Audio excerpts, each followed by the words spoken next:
رات کے 2 بجے ہیں، سمندر بالکل پرسکون ہے، اور پھر پانی کے نیچے سے ایک آواز آتی ہے، ایک گیت، اتنا خوبصورت کہ تمہارا دل اس کی طرف کھنچتا چلا جائے۔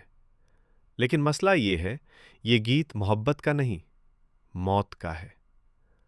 ہزاروں سالوں سے انسان ایک کہانی سناتا آیا ہے، ایک ایسی مخلوق جو آدھی انسان آدھی مچھلی ہے، خوبصورت، پر اسرار اور کبھی کبھی مہلک۔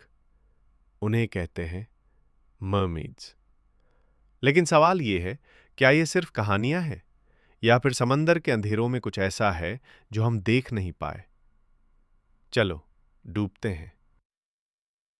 سیکشن 1، پہلی مرمیڈ۔ 3000 سال پہلے میسوپوٹیمیا میں ایک دیوی تھی، اترگاٹس۔ وہ زرخیزی کی دیوی تھی، محافظ تھی، الہی تھی۔ لیکن ایک دن وہ محبت میں پڑ گئی، ایک عام چرواہے سے۔ ان کی ایک بیٹی ہوئی، روایت کے مطابق سمیرمس۔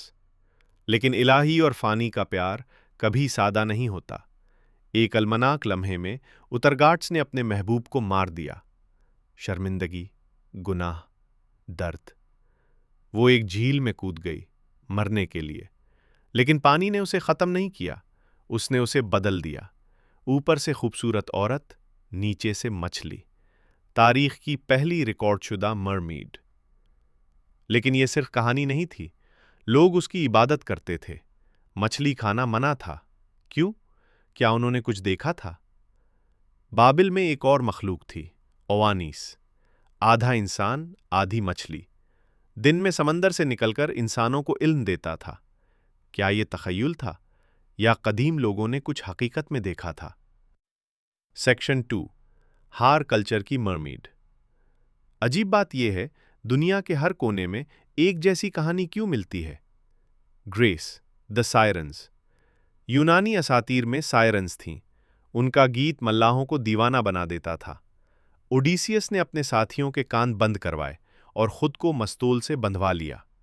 کیوں؟ کیونکہ وہ جانتا تھا، آواز انسان کو اپنی طرف کھینچ لیتی ہے۔ جہاز ٹوٹ جاتے اور سائرنز اپنا شکار کھا جاتے۔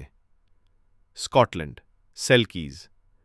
سیلکیز سیل کی کھال پہنتی تھیں، کھال اتار کر انسان بن جاتی تھیں۔ اگر کوئی ان کی کھال چھپا لے، وہ زمین پر رہنے پر مجبور ہو جاتی تھیں۔ گھر بناتے، بچے پیدا کرتے، لیکن دل سمندر میں رہتا تھا۔ رومانوی المیہ یا قید۔ سلاوک، رسلکا۔ رسلکا ڈوبی ہوئی لڑکیوں کی روح۔ وہ مردوں کو لبھاتی اور پھر پانی میں کھینچ لیتی۔ خوبصورت، پیلی، مہلک۔ افریقہ، مامی واتا۔ وہ دولت دیتی تھی، لیکن سودا خطرناک ہوتا تھا۔ آج بھی لوگ اس کی عبادت کرتے ہیں۔ جاپان، ننگیو۔ کہا جاتا ہے، اگر اس کا گوشت کھا لیا جائے تو امرت ملتی ہے، لیکن لعنت کے ساتھ۔ جاپان میں خشک مرمیڈ لاشیں بھی ملی ہیں۔ حقیقت یا مہارت سے بنائے گئے فریب؟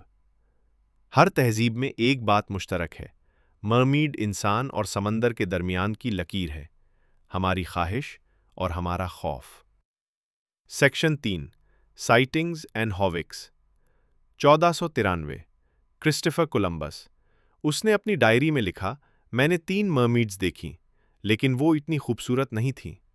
یعنی اس نے موازنہ کس سے کیا؟ کہانیوں سے۔ ماہرین کہتے ہیں مناتی، اکیلے ملاح، تھکن، پانی کی کمی، تخیل حقیقت کو بگاڑ دیتا ہے۔ 1842، پی ٹی بارنم۔ فجی مرمیڈ نمائش۔ بندر کا اوپری جسم مچھلی کی دم کے ساتھ سی دیا گیا۔